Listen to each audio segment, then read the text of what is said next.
तो नमस्कार साथियों।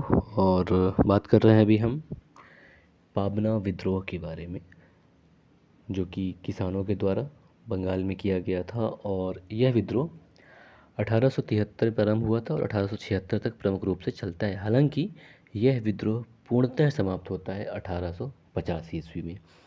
और अगर हम बात करें कि पाबना विद्रोह होने का कारण क्या था, तो इस विद्रोह को होने का कारण ये था कि जो ज़मींदार थे वो किसानों से कानूनी सीमा से बहुत ज़्यादा कर वसूलते थे। साथ ही साथ उनकी बहुत सारी मनमानी कारगुजारियाँ होती थी, जिसकी वजह से यह विद्रोह किसानों के द्वारा किया गया था। अब ये बात आता है कि इस विद्रोह का नाम पाबना क्यों पड़ा।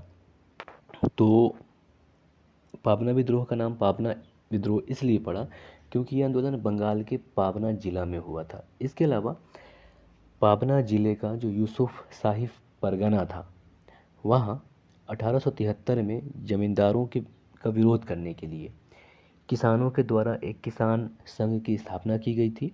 और ये जो किसान संघ था, तो इसी किसान संघ के अंतर्गत बहुत सारे किसान संगठित हुए और उन्होंने लगान हड़ताल कर दिया। लगान हड़ताल यानी कि हमको लगान नहीं देना है, और बढ़ी हुई दर पर लगान देने से इन्होंने इनकार कर दिया। और ये क्या करते थे किसान संघ, ये ज़मींदारों के खिलाफ मुकदमे दायर करते थे और उनको लगान देना नहीं चाहते थे। और असल में इनको सरकार की तरफ से भी कुछ कुछ रियायत दिया गया, जहाँ पे इनका जो विद्रोह था शांतिपूर्वक था। वहाँ इनके द्वारा मतलब इनको सरकार की तरफ से बेहतरीन सपोर्ट दिया गया। वजह ये था क्योंकि इन किसानों का आंदोलन कहीं से भी अंग्रेज़ों के खिलाफ नहीं था, बल्कि ज़मींदारों के खिलाफ था। इसलिए ये थोड़ी ज़्यादा सफल हुआ। और इसी के परिप्रेक्ष्य में 1885 ईस्वी में बंगाल काश्तकारी अधिनियम 1885 बना था।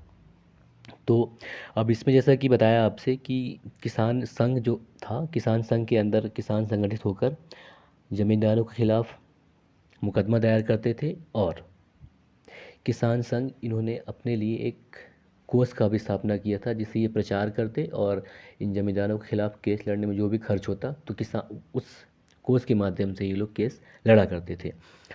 और देखा जाए तो ये जो पाबना विद्रोह था, तो उसमें किसानों की लड़ाई मुख्यतः कानूनी मोर्चे पर था। और जहाँ जहाँ छिटपुट हिंसा हुआ वहाँ थोड़ी सी अंग्रेज सरकार सख्त हुई इन किसानों के खिलाफ, लेकिन ज़्यादातर ये जो विद्रोह था शांतिपूर्ण ही चला। इसके अलावा अगर हम बात करें कि इस आंदोलन को क्या बुद्धिजीवियों ने जो बंगाल के बुद्धिजीवी थे उन्होंने सहयोग प्रदान किया, तो इसमें बहुत सारे नाम हैं जिन्होंने बाद में बंगाल के बुद्धिजीवियों ने इस आंदोलन का भरपूर समर्थन किया, जिसमें सुरेंद्रनाथ बनर्जी शामिल हैं, आनंद मोहन बोस और द्वारकानाथ गांगुली शामिल हैं। इन्होंने इंडियन एसोसिएशन के मंच से इन आंदोलनकारियों के मांगों का समर्थन किया। इसके अलावा जो बंकिम चंद्र चटर्जी थे उन्होंने भी इस आंदोलन का समर्थन किया। और जो राष्ट्रवादी अखबार थे उन्होंने भी कर की वृद्धि को अनुचित बताते हुए स्थायी रूप से लगान निर्धारण का सुझाव दिया। हालांकि ये जो पाबना विद्रोह था या पाबना आंदोलन था, तो इसमें एक सबसे बड़ी खासियत ये थी कि हिंदू और मुस्लिम दोनों मिलकर संघर्ष किया। लेकिन एक चीज़ ध्यान देने वाली बात थी कि जितने भी मतलब ज़्यादातर जो ज़मींदार थे वो हिंदू थे, जबकि जो अधिकांश किसान थे वो मुस्लिम थे। तो इस मामले में भी ये थोड़ी सी अलग था ये विद्रोह। और बहुत ही शांतिपूर्ण तरीके से ये विद्रोह चलता है 1873 से 1876 तक।